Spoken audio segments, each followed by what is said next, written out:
Does Lance Stroll still deserve a seat in Formula One, especially beside a two-time world champion like Fernando Alonso, when the team is now only 1 point ahead in the Constructors' Championship?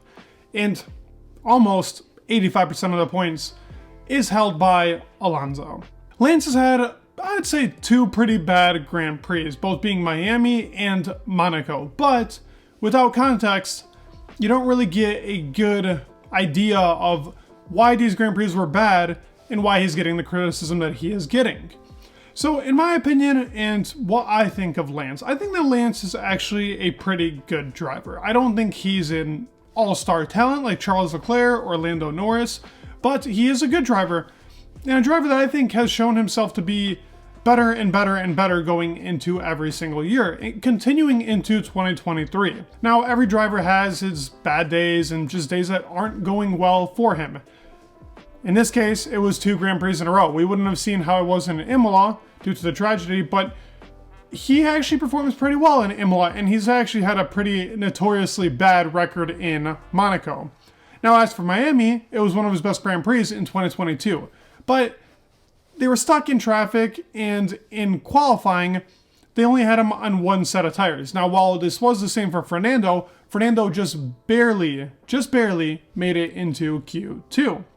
Lance Stroll was not fortunate enough to actually make it into Q2, so it gave him really now the hard task of going from P18 all the way to some type of points. He ended up finishing in P12, and on the very first lap made contact with Logan Sargent. There wasn't any confirmed really damage to be said when he had that contact with Logan Sargent, but it automatically put his race into jeopardy, and it made it a bit of a more difficult task. He was stuck in a DRS train, and we do know that Aston Martin is great in cornering speed, but its actual straight line speed isn't as significant as really other teams, and it does make it harder for overtaking. Now, we did see Fernando take a couple of runs, and this is why I think Miami was genuinely a bad performance for him. He is in what I would say the second best car on the grid.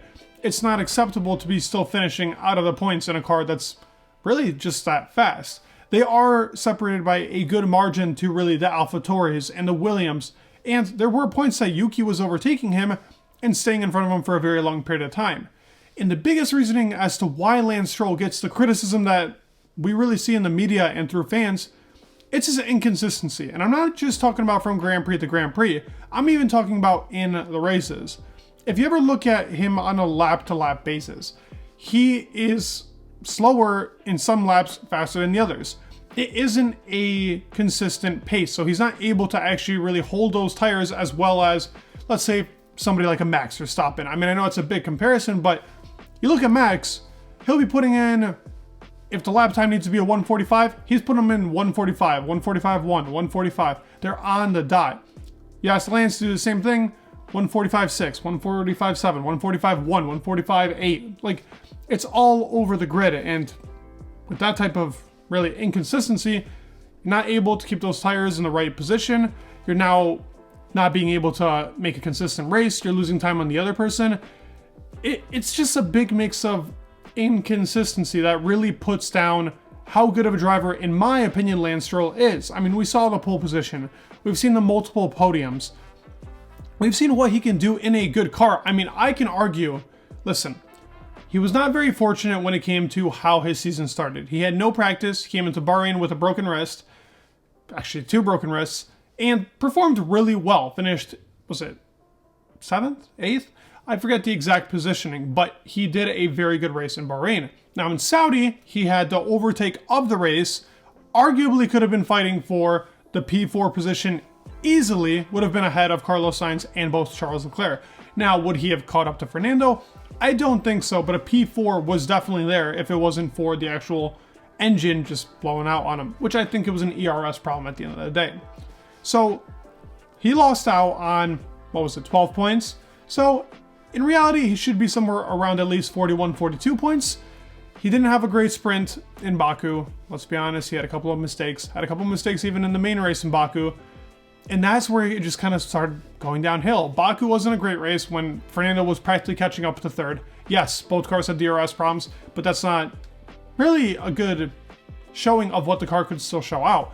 Fernando was still catching Charles and was great on the tires. Now, Lance made a couple of mistakes, made a mistake here and there, probably cost him a lot in his tires, wasn't really able to even catch the Mercedes cars at the end of the day. It's just mistakes like that that really kill him, and it puts him into the hot seat. Now, who would replace him? Who would be the next guy to go in? I mean, on the sideline right now, we have sitting Daniel Ricciardo. We have Felipe Drugovich, who is an F2 world champion. We have people that are willing to take that spot quickly. I mean, hey, Lando's disappointed with McLaren. Imagine a Lando and a Alonso setup. If Sebastian Vettel left the team last year, there are a lot of people looking to grab that seat, which is another reason why I feel like our boy Lance Stroll gets a lot of heat. And like I said, I think it's justified. I think it's justifiable to say, listen, the performance he had here was bad. Now, Monaco, on the other hand, I wouldn't really give him too much criticism for that. It's a track that's impossible to overtake on. And with context, he should have been in Q3. He was behind Lando Norris on the lap where he hit the wall, and he actually ended up picking up some damage onto the floor, which had to be replaced. Also, the team made a mistake on going onto the weight bridge. They missed the weight bridge, so it took up a lot more time. They were stuck in the pit box for a lot longer. It was just a masterclass of disaster from the actual team. It wasn't really on Lance. He was on for a lap to actually get into Q3 if it wasn't for the damage in the last sector being really screwed up due to the damage. The car was already very slow and I think 8th in Sector 3 time. So it comes to show you that it was very valuable for him to finish his Sector 2 properly and to get himself into that Q3. But he wasn't able to achieve that because of the damage. And a couple of mistakes from the team to not even be able to go out again for another run. It was a masterclass of disaster for really the whole entire Aston Martin team, and I'm not going to hold Lance against that. Genuinely, it's not really fair to judge him off of that.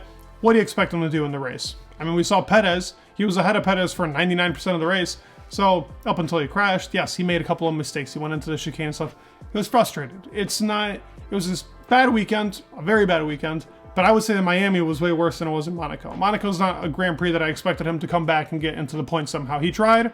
He had a beautiful overtake on Logan, was trying on Kevin, hit him a couple of times. It was frustration. I'm not really going to give it to Lance. I think it was still an okay Grand Prix at the end of the day. Yes, he was out, but he did what he could do with the car. It just wasn't a great day. He even says it himself. He doesn't know whether to laugh or cry as to how bad of a Grand Prix it was. I'll be busy packing my bags early and heading home. Looking forward to Barcelona. Was it just pretty frustrating that it just didn't really go right from the start? Yeah, it was just not one to remember. But yet again, what are your guys' thoughts on Lance Stroll? Do you guys think somebody deserves that seat a lot more than him, or do you think he will keep continuing to improve? Let me know your thoughts down below. Please leave a like, subscribe. It'd mean the world, and peace.